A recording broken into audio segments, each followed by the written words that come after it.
Guys, welcome to back my blog. आप सभी लोगों का मेरी जर्नी में स्वागत है। और आज हम कुछ इस पुर्तगाल की कुछ हालात के बारे में हम आप लोगों के साथ कुछ शेयर करेंगे। कुछ बातें ऐसी करेंगे जो मैंने यहाँ पे इस पुर्तगाल में अपने जो भी एशियन भाई, अपने इंडियन, पाकिस्तान, नेपाली जो भी जहाँ भी रहते हैं इस पुर्तगाल में, मैंने सभी जगह पे मैंने जायज़ा लिया है। सभी लोगों से मैंने मुलाकात भी की।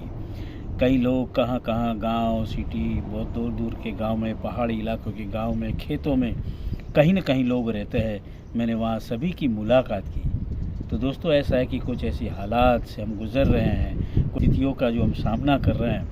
शायद मेरे ख्याल से आज उस परिस्थिति जो की बातें मैंने सभी लोगों से जानी है, समझी है, सबकी हालात इस कदर ये लोग गुज़रते हैं, और इन सब की जो दुख की एक कहानी है, जो एक परिस्थिति की कहानी है, मैं आपके सामने कुछ कई बातें ऐसी मैं लाने की कोशिश करना चाहता हूँ जो काफ़ी लोगों से मैं मिला।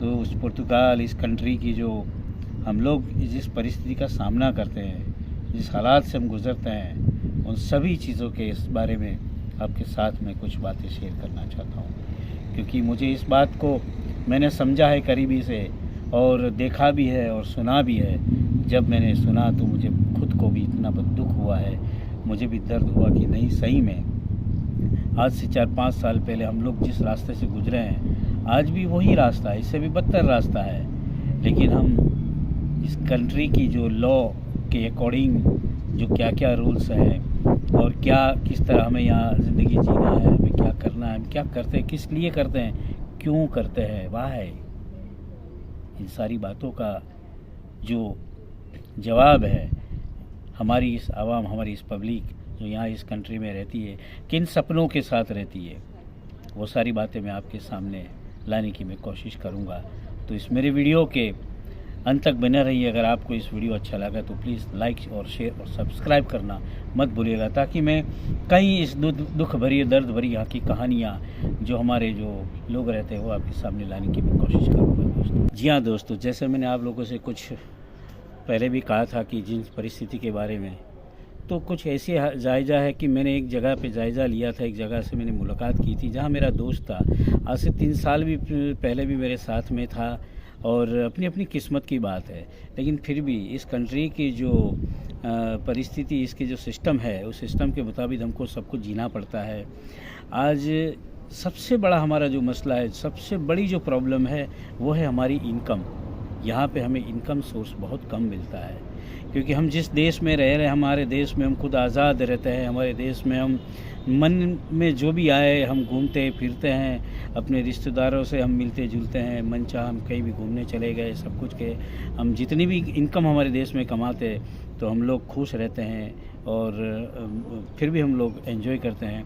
लेकिन इस कंट्री में आज भी हम वही परिस्थिति का सामना कर रहे हैं। क्योंकि उसी दोस्त से हमें मुलाकात की तो किसी जंगल में, कैसे ऐसी घर में रहते हैं वो अभी, और हमने उससे मिला तो उसके घर की वही हालात थी जैसे यहाँ पे भेड़ बकरियों को, या उस जो यहाँ के जो क्या बोलते हैं पोर को भून, उसके रहने की जो वो झुपड़पटिया जैसा जो घर बनाते हैं, ऐसी हालात में उस घर में वो लोग रहते थे। हमने उसे देखा, फिर भी पूछा कि भी क्या परिस्थिति है। तो कंट्री की जो हालात है, 760 यूरो से हमें ज़्यादा कभी मिलता नहीं है। हालांकि उसने कहा कि मुझे 760 भी पूरे कभी नहीं मिले हैं, क्योंकि टैक्स वगैरह भरने पड़ते हैं, एक्सपेंस भी होते हैं, कई खर्चे भी होते हैं। और हम लोग 700 यूरो में, यानी कि 600-650 यूरो कुल मिला के उसके हाथ में आते हैं। उसमें वो 400, 300, 350, 400 यूरो कुछ मेरे ख्याल से बोलता है कि मैं किराया भरता हूँ, पानी बिल, टैक्स बिल जो भी आते हैं वो भरता हूँ। हमारे पास को बचता है तो सिर्फ 50-100 रुपये बचते हैं। उसी 100 यूरो में हम हमारा गुजरान चलाते हैं, हमारी ज़िंदगी काटते हैं।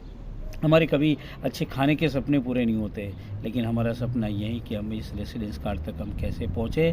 टैक्स भरना इम्पोर्टेंट है, और कार्ड कैसे हासिल करें।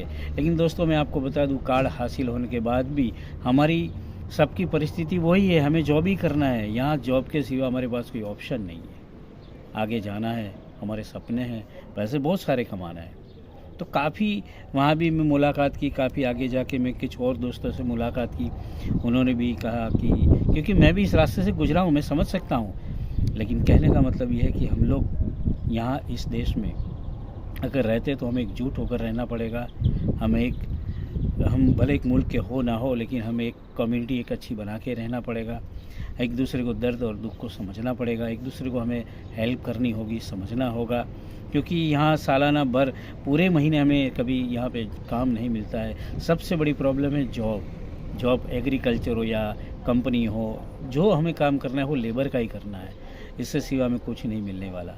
तो कई परिस्थितियों से लोग गुज़रते हैं, कभी आगे नहीं बढ़ पाते हम लोग। इस कंट्री में तो शायद हम कभी आगे नहीं बढ़ पाएंगे, क्योंकि कम इनकम में हम कभी हमारा सपना कभी पूरा नहीं होता दोस्तों। तो ऐसी कई कहानी है, मैं आपके सामने लाने की कोशिश करूँगा। अगर ये वीडियो अच्छा लगा तो प्लीज़ लाइक शेयर और सब्सक्राइब ज़रूर करना। Thank you.